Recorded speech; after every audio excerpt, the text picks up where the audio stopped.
Good morning, or depending when you're watching this, good afternoon, good evening, or good night.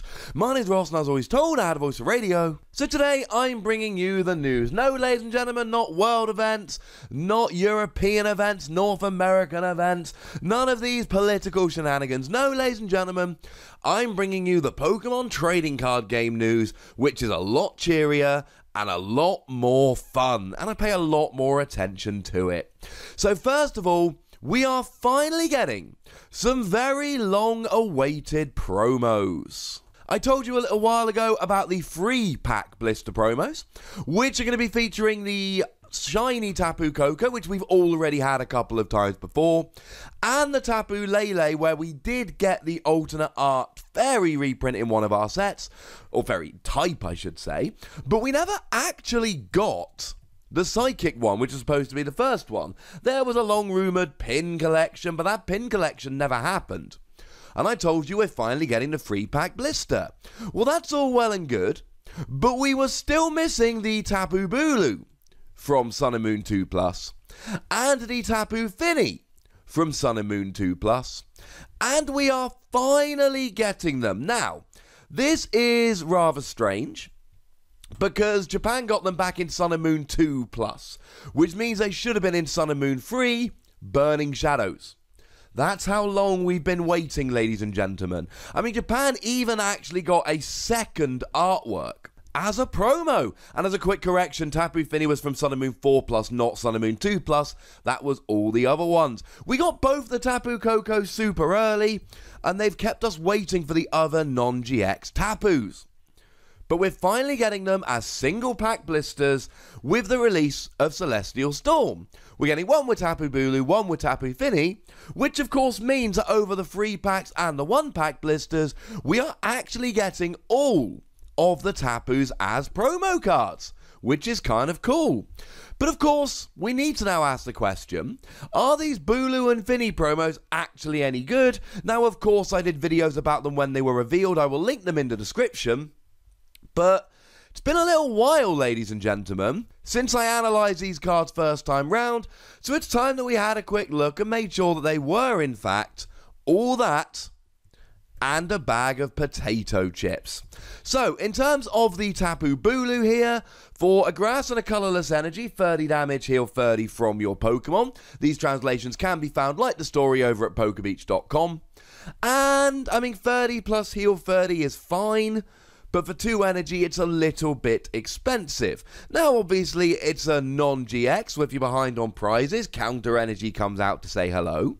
And it has got 130 HP, so it can take a hit from Zekrom GX, although like I explained in a video yesterday, that is seeing a lot less play, and I think we can probably assume that it will continue to see a lot less play.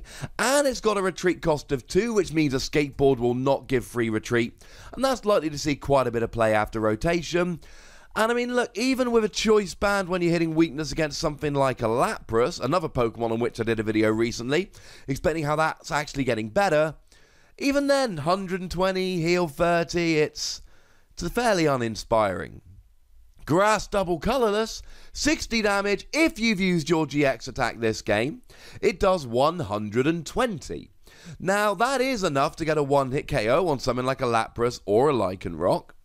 And there's plenty of Pokemon where you may have used your GX attack this game. Maybe something like a Drampa, using Big Wheel in the early game to help yourself get set up. Or a Quasar GX, whose GX attack is similar. Discard your hand, draw 10 cards. And it's a deck that plays both Grass and Lightning Energy, so you're going to want to play some Grass Pokemon, maybe Tapu Bulu here. And if you're hitting for weakness, it's really good. But essentially, for this to be good, you've got to be hitting for weakness, and you've got to have already used your GX attack. Moving on to Tapu Fini, you've got the same annoying retreat cost. You've got 120 HP, so it cannot take a hit from Zoroark. And water colourless energy, 30 damage plus sleep. Again, you can use this for a counter energy, but again, is it really good enough? Nothing really relevant's weak to water at the moment, and 30 plus sleep. I mean, I mentioned a skateboard a moment ago. That's going to make sleep a lot less good because that allows you to retreat while you're asleep. And then everyone's playing Guzma at the moment, and I've made this point before. There's just a lot of ways to get around special conditions at the moment, such that special conditions really are not as relevant as they used to be, which is kind of sad. But that's the way it is. Water double colorless, so again, we've got a parallel attack cost with Tapu Bulu, and again, you can use double colorless energy, although the big difference here is being a water Pokemon, you do have access to Aqua Patch to accelerate a bit of energy.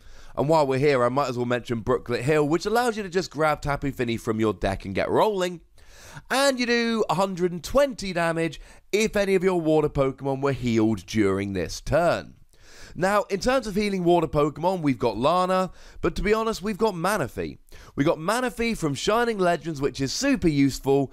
The ability basically says, once during your turn, you may heal 20 damage from one of your Pokemon that has water energy attached to it. So you can use Manaphy to heal, and then you can use Tapu Fini to hit 120 for a water double colorless. It's not terrible. And if anything comes around that's weak to water, then it's quite relevant. And you can hit for 120, so you can KO stuff like Tapu Fini, once again showing how much better 130 is than 120. But overall, these are vaguely disappointing, but cool to have in your collection, and I'm glad we're finally getting them. We have the booster box image for Thunderclap Spark. These booster box images are always released a little bit early, and it's good because you always get 3 little pictures on the side which show you artwork from the set. Now, Sun and Moon 7A, we have seen Zeraora GX, but that's about what we've seen so far. Obviously, like with every set that comes out, I will bring you a full analysis of every card that is shown and released and revealed, etc. Any card from Thunderclap Spark, you will get a roughly 10-minute video showing you all the ways it can be used and how good I think it is. But as for what we know at the moment, we know there is a Victini, we know there is a Litleo, which of course means that there will be a Pyroar, and we know that there is a Tapu Koko, which of course is interesting because remember how I said the shiny Tapu Koko is going to be a free Pack Blister promo. So is this an alternate art of that? Probably not, given that that's 3 different artworks now for that Tapu Koko. I mean, how many different releases does one card need? So it's likely that this will actually be a new Tapu Koko. And given how good the last one was, I'm a little bit excited about that. As for Pyroar, I mean, look, we've only just gotten a new Pyroar. We got a new Pyroar in Forbidden Light, which is Sun and Moon 6. And this is Sun and Moon 7A, which means it will be part of our Sun and Moon 8 set. So, I don't know. Maybe there's somebody out there in the place that make Pokemon cards that really likes Pyroar. And obviously, I mean, there was a really good article in GameSpot lately, I'm trying to remember to pop a link in the description, about how Pokemon cards get made, and they did admit that their favourites get a bit of priority, and one of the guys that designs the cards likes Darkrai, that's why there's so many good Darkrai cards. Well, I think one of them likes Pyroar. Also, we're getting a new Victini. And again, it's only been, well, by that point, a few minutes since Dragon Majesty gives us Victini Prism Star. So, there are certain Pokemon that people like, and we're getting a new Victini and a new Pyroar really quickly after the others. And the final piece of news for today, also from PokeBeach.com, all 3 stories today are from there. I'll pop links to those stories in the description. The Dragon Majesty Legends of Unova GX collection is coming out in October. Now, we know that Dragon Majesty is his new set, which is literally just Dragonstorm brought over here. Because, well, Dragonstorm can't fit into Sun and Moon 7. It's going to be too large. Celestial Storm will include Champion Road, but it will not include Dragonstorm. That's coming as its own set, Dragon Majesty. And we know that the Legend of Unova GX collection comes with 2 Pokemon GX, a Jumbo, 5 booster packs, and a code card.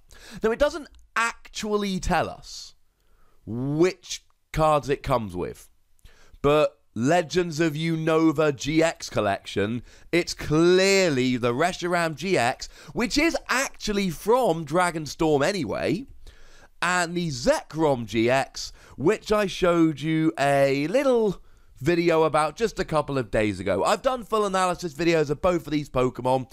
I'll pop links in the description. But long story short, Zekrom's highlight really is 1 colourless energy, 70 damage to an EX or a GX. At a choice band, that's 100 damage to an EX or a GX for 1 colourless energy, but you don't hit for weakness, and it is itself weak to Buzzwole, which sucks. And Reshiram GX, I really like the GX attack. 4 energy. These translations come from the Reshiram's from David Hochmann. The Zekrom is from the lovely Antoine Boulay, who sent it to me over Twitter. And Reshiram GX, 4 energy, you do 180, and you can attach up to 5 fire energy from your hand. So I think instead of using Kiawe onto a Ho-Oh, you use Kiawe onto a Reshiram, take a KO with Reshiram, and then use that to get the energy onto Ho-Oh. Of course, we knew we were getting Reshiram and Zekrom GXs in October, because, and I've been espousing this theory all year, it is a year of legendary Pokemon, and the legendary Pokemon for October are Reshiram and Zekrom, so we had to get GXs in October, although we never did get our Regigigas and Heatran in March, which still makes me a little bit sad. And the Kyogre and Groudon coming in August are actually non-GXs, Boo, Hiss, etc. And that, ladies and gentlemen, is the Pokemon TCG news for the moment.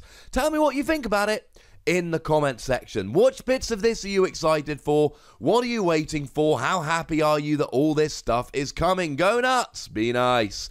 Make sure you like this video, subscribe to this channel, follow me on Twitter at the Wasi, and Twitch for some live action at twitch.tv/PTCGRadio. If you want to support the channel, get some bonus podcasts and all of that, head on over to patreon.com/PTCGRadio, where you can do just that. And do check out my Dragon Ball / video game channel, Wasi Plays, for some more Wasi action. But by far the most important thing, as always, is to look after yourselves until next time. Thank you very much for watching. My name is Ross, and you've been watching PTCG Radio.